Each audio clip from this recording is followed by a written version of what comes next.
Come down. Ooh, you make my high come down. Always tripping when you come around. Never have to cut you out like right now.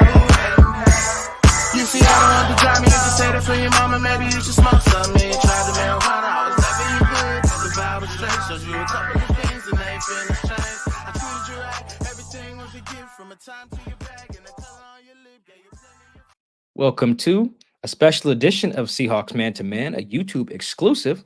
My name is Michael-Shawn Dugar. You guys can follow me on whatever Elon Musk is calling that app these days. My @name has not changed, @Mike Dugar, MikeDugar. Please take a moment to like and subscribe to our YouTube channel while you are here. We really appreciate all of that love and support. It really means a lot to us as we build our platform during the season.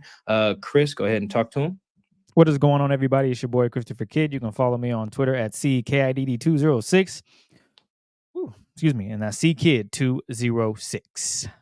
All right, it's about that time for our YouTube exclusive where we do our standout plays of the week. Standout is a little bit ambiguous. It can be good, it can be bad, because they got their boots smoked, the Seahawks, that is, by the Bills in Week 8. These standout plays are of the not good variety, as you can imagine. Both of us will try to, though, point out some things that, if changed, if done well, could lead to victory against the Rams on Sunday in Week 9. So it's not all bad. At least I haven't seen Chris's clips yet. Mine are not totally all bad. So we'll see. That said, Chris, you kicking it off or am I? I got you, man. I'll get rolling. So okay, let's do it. I'm cracking up because now you want to add some positivity, but for the last 2 weeks you've been like, oh, you're right, they did win. I guess I can throw something in that's good. And now when they losing, and as you always say, got their boots smoked, you want to be like, well, you know what? I want to just spin it. Maybe if they don't do these things. So now I'm the bad guy because I ain't got nothing good. I haven't seen it. Maybe let's see. When you show a clip, I'll see if I can spin it forward. That'll be the test for the show. Go ahead. Let's start with the first one. You see how he switches up, ladies and gentlemen, but it's all good. So this is a play where the defense just the run fits, right? I think for the most part, they do a good job. And as I play it, you'll see exactly what I mean by it's everyone does their job. I know Leonard Williams spoke with the media earlier this week, and he talked about how one guy doing more than his job, meaning if I'm in, say, the B gap and I'm supposed to play the B gap, but I see someone struggling the C gap, I might try to do more than I need to. And now I get out of the B gap, get to the C gap, but now my gap's wide open. And on this specific run play that I'm about to show you guys, it's done very well. The problem is, though, Julian Love, when there's a motion, obviously there's when a defense is called, there are certain looks. Like when a guy goes in motion, either you follow, either you get further outside. He does his part. I think he does his job the way Mike McDonald would want the defense to look. The problem is, though, everything is blocked up, and there's really only one way for him to go, and Julian Love is a hair late, which is a whiff tackle. So in that scenario, once I roll the play, you'll see exactly what I mean. But for the most part, this is late in the third quarter. The Seahawks are going to be in their nickel defense, so that's 5 DBs on the field. You got Kobe Bryant, Devin Witherspoon, Week Woolen, Josh Jobe, and Julian Love. And then for the Bills offense, they're in the favorite 11 personnel, which I think is run like 1,000% of the time for all NFL teams. Everybody loves to run 11 personnel, but nonetheless, that's going to be 11 personnel, 3 wide receivers, 1 running back, and Dawson Knox will be the tight end on this specific play. So I'm going to go ahead and roll it, and you'll see when the snap. So, actually, I want to start with the motion. As you can see, Josh is bringing Buddy in motion, and Julian Love is going to not follow, but he's following over. So it's definitely going to be a zone look, but it doesn't matter because it's a run fit here. So as we roll it, it's a great play. Like right now, it's balled up pretty well. But look where Julian is. He's at the 10. He is way out of position. And you know what brought him out of position?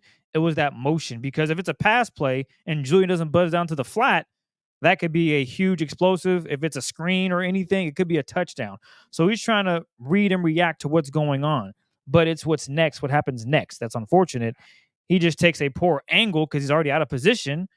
and he misses the tackle, which in this scenario it would have been maybe like a 3-yard gain, nothing too crazy. But because Julian misses, it ends up being more than that, 13 yards, and now it's 1st and goal. And you'll get a better look at it right here. He brings him in motion. Julian Love is dropping down. So as I mentioned, this is not bad. This is what you would want to see. I'm not mad at this. And then Julian's able to fill in. You see the holes that are available. Julian's able to fill that gap, that hole, and that's right over, I want to say, the B gap, right where Dotson's fighting, and I believe that's big Hankins right there. If he can get in there and make the play, that's a nice tackle for maybe a couple yards, if not a no gain. So that is where you want it. And then, unfortunately, you can already see it's bad news bears. Julian's running basically to the running back, James Cook's, I want to say, right shoulder, and he's cutting right by him. So he's basically behind the play. And then you see the poor attempt at a tackle, and it's, an arm tackle when you're running full speed. That's not going to work against a guy that has been pretty much doing this all season. So he's able to break free, and thank goodness everyone else was there to make a play. But here's another look at it. The motion is what really gets him, because look how far outside he is. And that's just a great concept by the Bills, right? You can't be mad at that, but Julian definitely has to just be better in getting back. As you can see, he shuffles, and that's a tough angle to make a play. He didn't get square, and the hole is available. You would also want Kobe to come down a little bit as well, but it's just too late. And then, as you can see, just a whiff on the tackle. Arm tackles aren't going to get it done. So against the Rams, they do something similar. They like bringing guys in motion and using them to block. So this is something that Julian Love, I think he can improve, and I think he'll make that tackle 9 times out of 10. I think there's just a good play concept by the Bills, a tough play to make for Julian, and he just misses just by a little. But I do think that motion definitely got him out of position, and then he tried to get back in, and it was just a little bit too late. So, Mike, any positive you want to take out of that? Let's see. Positives out of that. I don't know if I have any positives. Yeah, no, I remember the play. I remember the play. That play, if you got more of a beast up front, that probably doesn't even get to the second level. So there's that. I do think that Julian has been one of their sure tacklers. Wow, I tried to do a lot with that. He's tackled well. Bingo. There's the better way to do that. I think he's tackled well on the most part for the season. So like you said, put in that position again. That is a tough spot, though, because they're in cover 3 and he's buzzing to the flat on the motion. Yeah, it's tough. Just, which is why you wouldn't even want that run to get to him, ideally. So that's I'm being negative. Positive is I don't think that if the goal is for Julian to get a guy on the ground, I trust him to do it. There you go.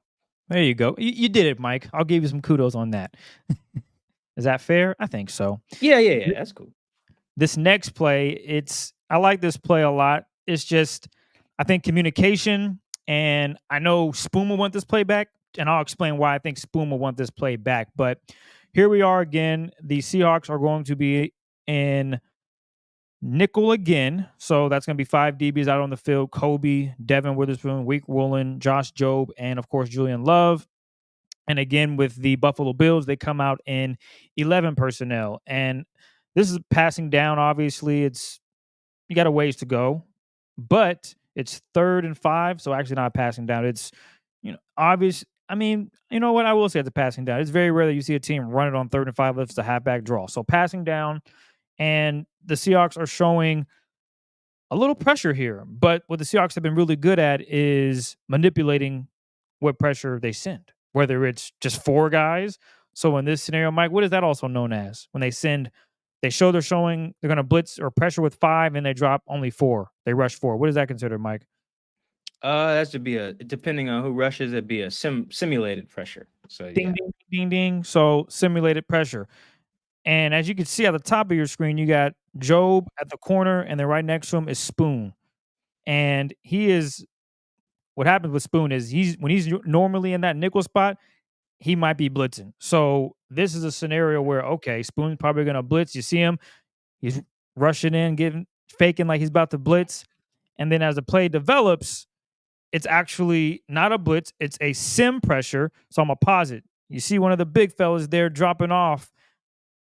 and that is a tight end right in front of him. And I believe that's Boye Mafe that's dropping off into coverage. They're sending Terrell Dotson. They're sending Day Hall. They're coming from Josh Allen's right. On the screen here, it'll be the left for you guys. So I would love if Spoon is able to get hands on the seam route here, because in cover 3, when you're running these seam routes, it's really hard to defend him if you don't bump the receiver off their spot. If he gets a free run, you're putting, obviously, who's dropping into coverage, Boye Mafe, in a tough spot. Luckily, he has the tight end there, because Spoon's going to get to the flat. And then Josh, he has the deep third. And as you can see, Kobe is backing up to cover the deep third as well over the middle. But if you don't reroute the receiver, he gets a free release. And in this specific play, the free release, he's just wide open and there's no rerouting. There's nothing. He doesn't get bumped. And I think 9 times out of 10, Spoon would love to get his hands on him just to slow it down just a little bit. Maybe you get lucky and the pressure gets there. But as we run it, he doesn't get a hand on him. And I can't tell if he's communicating with Josh like, yo, you got it. I'm buzzing to the flat. Nonetheless, that doesn't happen. Look at all the space that he has, that Josh Allen has to make this throw. It's a really tough play for Spoon to make, but I know he can make it. I know he can get out there, get a hand on the receiver, and then get to his position where he needs to be, which is in the flat on this play here. But Josh sees that. No, there's no bump off the route. The safety is at the hash, and he's not going to be able to make a play. The only person that could is Josh Jobe, and he's off the practice squad, so he's not too familiar with what everything the Seahawks are trying to do. So maybe in a perfect world, Reek Woolen is possibly able to make this play, but instead Josh is just a hair late, and it's a tough position to be in. He does make a good play, brings him down, but I would love, and I know Spoon would love, to just get his hands on him just to try to redirect him, because in that scenario, you want to redirect him to the middle of the field. You want to either try to get him to your safety and just bump him. That way the safety can take it and make a play on the football, which in this scenario, Kobe cannot. You guys watch Kobe at the top of the screen. Well, not the top of the screen. He's at the 30, and you can see him there. When the play runs, doesn't get hands on him, he is already backpedaling, and he's out of position. There's nothing he can really do. So I know if they ran this play back, Spoon would love to get a hand on Keon Coleman, pushing him towards the middle of the field, perhaps. And then Josh Jobe is able to maybe perhaps make a play on this as well. So this is a small detail in a cover zone, but I know these guys are capable of doing it.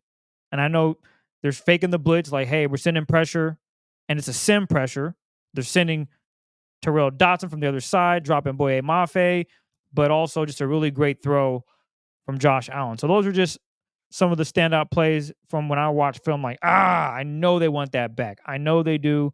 And that's something that they're going to try to test when they play the Rams, because the Rams run a similar concept. I mean, to be honest, all these teams are a copycat league for the most part, but it's those little intricate times in the game where it's like, damn, I got to get hands. I'm trying to reroute him, try to move him towards the safety, get my cornerback on that side some breathing room to make a play on the football. And on that specific play, they just didn't get it done, which is why it was explosive for 21 yards and a first down. I don't know if I have anything positive from that one. Oh, yeah, I do. I do think Trey Brown makes that play. Oh, see, okay, there we go. So another cornerback that's familiar. Because it's a pretty simple. I mean, you just midpoint the two. You got the 1 and the 2. You take who goes vertical. It's pretty like simple, idea. And I also think can you play it again? I'll get to mine in a second. I won't take too long. Good. But if you watch Keon Coleman before, go back a little bit before Spoon takes the blitz. Yeah, so he knows Spoon's blitzing. So I think that's part of why he can't reroute him, because he actually widens out a little bit on the route. Like, play it. Like, you can see him kind of fade away from Spoon, where Spoon would be. Probably no Spoon's landmarks here. Like, run it. And you can see, like, look at him now. He's turning away from Spoon. So he knows that. That's the issue, which is why I think this is a play the corner should make. Tough one, but also, why is he diving at his legs? He can go up and play the ball. So strange. But, yeah, I do think Trey makes that. There's my positive. There you go. I do think that. I think he made that play in the preseason too, like in the Chargers game. Someone did. Can't remember who it was. But doable. Very, very, very doable. All right. So I am good. My standout plays are all about the run game. I do think that that was the main issue in this one. They missed DK Metcalf a little bit. I don't think that was the primary concern. It really was that they couldn't run the rock. that was more important, I think, than missing DK. And DK's already been ruled out for the Rams game. So I do think that the run game is going to be just as important, whether he's What? Did I miss that? yeah, DK's already ruled out. So he's not gonna play. So you gotta be able Damn. to run the ball though. Like that's the Ugh. important thing. So I was really disappointed watching the run tape on this, and it wasn't like more like a and my last two will show why Grubb like eventually had to give up on it. Like I'm not even faulting him for the sequencing. I do think that they're just not being coached well on stuff like this. So here's the first run of the game. This is they're doing it out of pistol. Good for them. I think this is the first time they run pistol. So the run's going to try to hit to the bottom of the screen, and you can just see why this ends up being a 2-yard loss. Look at this. Ken's one-on-one with a DB. Now, that's fine. Ken can win that. Like, this is actually just a really good tackle by Russell Douglas, the corner. But he just shouldn't be unblocked, you know? It's the first one. And you can see that he's unblocked. This is the end zone view of it. 12 personnel. The personnel I don't need to break through. It doesn't really matter much. But just watch number 7 here on the left of the screen. That's the nickel Teron Johnson, I believe. So what you get here is 2 guys blocking 1 guy. Well, there you go. I don't know who's wrong or what. It doesn't really matter who per se. I just know that something's not right here. So it looks like a crackback type of situation with receiver hitting the nickel. So Jake kind of leaves Rasul. I don't know if that means Lakin's supposed to take him. I don't know if maybe Jake's supposed to stay on Rasul and then Lakin who pulls and is he supposed to take the nickel? I don't know. Problem is someone's wrong. And this is the first run of the game. The first one. I don't think it was on the first drive, but it was the first run. And when you get that happening, well, damn, Ken has to make my man miss. If Ken does make him miss, though, this is a huge play. Yeah, he might score because then it's one-on-one, I think, with DeMar Hamlin up top. So, like, it's unfortunate, but it was like, damn, it was almost like Chris last week when I watched the Falcons film, and literally the first play, there's pressure in Geno's face on a play action concept. And that's where I'm looking at, like, yo, what's going on with the game planning during the week, not the actual design of the plays. It's the focus. Like your first few plays should be cash. When teams design their first 15 or whatever, like their first 15 on the opening script, like I expect those to be executed really well. You know, I know the defense is, you know, they got their first like couple calls too, but like, damn, it's an offensive league for the most part. So when I'm seeing blown blocks or blown assignments or two guys blocking the wrong cat, right, on the literal first stuff, like stuff from the opening script, that's really concerning for me because I would expect that stuff to be the sharpest because in theory, those plays on your sheet that you start the game with are the ones that you nailed all week. They look the best, you know, versus what you thought Buffalo would do. And you run those the cleanest. And then legit the first play, I'm like, well, damn, somebody's wrong, you know? And it's just really unfortunate that you get that off rip. I do think it's fixable, you know, because this is actually a great call. If someone blocks Russell here, just gets in his way a little bit, you're looking at a huge gain on the first run. So, like, I do think it's fixable stuff, but I was a little concerned, like, yo, first play, damn. And again, I don't know who's wrong. It doesn't really matter. Someone clearly should block Russell though. Like that, I don't think I need to dive into the intricacies or know who's wrong too much to figure that part out. So here we got this is oh man, the goal line, Chris, was a mess. This was a mess without Connor stepping on Geno's foot or the bad snap. So this is the play before Connor's snap. So I think this is third down. I want to say. So yeah, before Connor steps on Geno's foot, this is a goal line run. We bring in the big boys. Olu Oluwatimi is in on this play. He's actually where the left tackle would be, or I guess tight end technically. And then Charles Cross is on the right side. So this play, this is before Connor steps on his foot. So before we even get there, you could have had a touchdown. Why don't you get a touchdown? Because it's really not clear what the blocking is here. You know, you get 2 guys. Watch this. So you get, I'm gonna try to play this slow. So we got Brady Russell playing fullback. Good for him. We can see how this is supposed to maybe look. You got Farrell Brown against Greg Russo. Greg Russo, who had a great game for the Bills, by the way. I know that doesn't matter for the Seahawks, but he did. But anyway, you got Farrell Brown against Greg, and then you can see in the hole, Brady is about to meet 54, who I think is one of their backup linebackers, actually. If that happens, it's one-on-one between Lewis, their safety, number 39, and Ken. Chris, you're not a gambling man, but I'm sure you would probably throw some cash on Ken Walker scoring if it's just between him and number 39. I'm pretty sure the Bills would probably imagine that. And they probably love Lewis. I don't know his first name, something with a C, I think. But they probably love this cat. They'll probably also know if he's one-on-one in the hole with Ken Walker between 1 yard between him and a touchdown, Ken probably gets that done. But he doesn't even get a chance because here you have, again, 2 guys trying to block 1 dude. I don't know who's wrong. It doesn't matter necessarily because someone is. And that's the type of stuff where, okay, if Ryan Grubb isn't calling enough runs, that's one thing. That's also very fixable. If he calls them and we don't even get guys, forget losing a block. There was a few situations in here where guys just they lost their block. That's fine. Defensive players get paid too. I don't think that's like something we need to spend a ton of time criticizing per se. But if you got guys who are unblocked, well, that's just silly. You're not going to win any game against anybody where guys are just unblocked. So here now, Ken has no shot. No shot. He just 2 don't. against 1. Yeah, he's screwed. And I believe, and I put this in my notes, I think this is the play that precedes Connor stepping on his foot. So while, yes, Connor should not have stepped on Geno's foot on 4th and goal, it shouldn't even have got there. And here's how it got there. That's the problem. Is you got guys don't even know. Maybe they think, I don't know. I didn't get to talk to Farrell or Brady or whatever about this play. But you just got 2 guys who are trying to block the same dude again, and then Ken's just dead in the water, from the jump. And then you get the catastrophic 4th and goal play where he steps on bro's foot, and then it's over. So, and those were in the first half. Those were early. So, Chris, imagine that. That's what you're seeing if you're Grubb, right? Your coaching staff, we see that in the first half, and then you get down 2 scores, which they were at halftime. And you're like, well, damn, I don't want to abandon the run, but what else am I going to do? And I want to bring up his Grubb's mindset in that because here's their first drive in the 3rd quarter.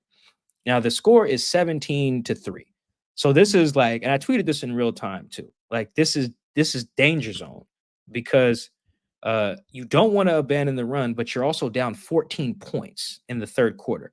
But you're still in a spot where, all right, if we do run it well and we score, we're down 17-10 and it's a ball game with like maybe 4 minutes left in the 3rd. It's totally feasible for you to still commit to the run. Cool.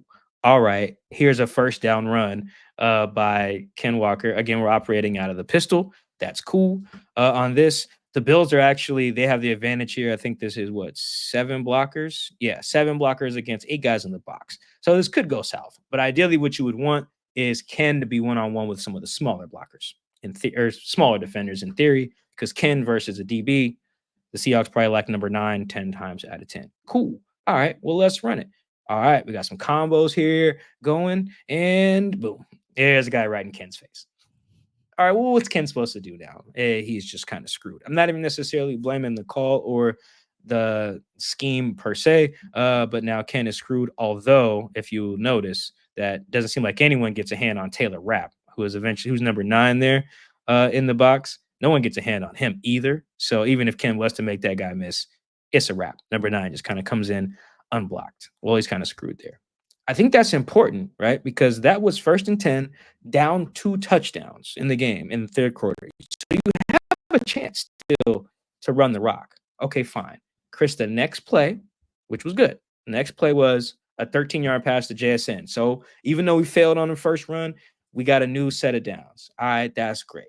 Cool. Here is the next run after that. All right, so now we're going to go shotgun. So Grubb's trying everything. Pistol, shotgun, under center.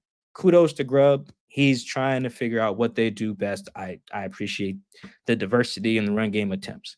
Cool. All right, here's 1st and 10 on that same drive. Remember, we're down 2 scores. Cool. All right, Chris, we got a hole. We got a hole here. We got one. We're good. We're good. Except Ken doesn't go that way. So now we go nowhere. All right, cool. Play this back because I actually thought, okay, cool, this might hit. We got something, and then we got nothing. Ken chops his feet a little bit, doesn't go hit number 42 in the hole there because one-on-one there he could have a chance. That was unfortunate because that was again a new set of downs. This is 1st and 10. Cool. All right, bet. Chris, if you're seeing this on 1st down in the 3rd quarter, you're seeing these runs. That was my last play, so I'm gonna just loop them all. But Chris, if you're seeing that in your Grubb, what are you gonna call? You gonna keep running it in the 3rd quarter? Down 2 scores? Gotta let that baby fly. Right. So, Chris, you know what the next play was after? Let's skip ahead. You know what the next play was after this? This was they ended up calling a drop back play, of course, and it was like a 10-yard check down to Ken Walker. You know what, Chris? We got another first down by throwing it after we failed on running it. So he got another new set of sticks. So we're good. 1st and 10. We got it again. Chris, it was 1st and 10. Would you have called another run based on those 2 runs I just showed you? If these plays, I'm gonna show you right here. I'm gonna can't. You're Grubb. Let's all be Grubb today in this instance. Right here, you get this run on 1st and 10 when you're down 2 scores. Cool. You try a pistol run, looks like duo. Cool, it doesn't work. All right, then you try a shotgun on a new set of downs. Cool. You get nothing again. What are you gonna do? I hate screen passes that the Seahawks try to run. But Chris, you know what their next 1st and 10 play was? The screen that got intercepted. But at that point, and even though I hate Grubb, I'm actually cutting him some slack here. I can't even fault him for calling that type of stuff because look in real time what he's dealing with there. And that's not, I don't want to say dealing with like it's not his fault. Like it's his job to get guys to execute as well. But at some point, you got to blame the players too. It's like if I get 1st and 10, that's why I want to show those because this is important for the Rams game too. Because they're putting a lot of pressure on their play caller in the wrong way. Like if you get 1st and 10 and I get nothing, and then I throw and I get a first down, then I get 1st and 10, and then I get nothing, and then I throw and get a first down. I get 1st and 10 again. Dog, I'm done with this running stuff.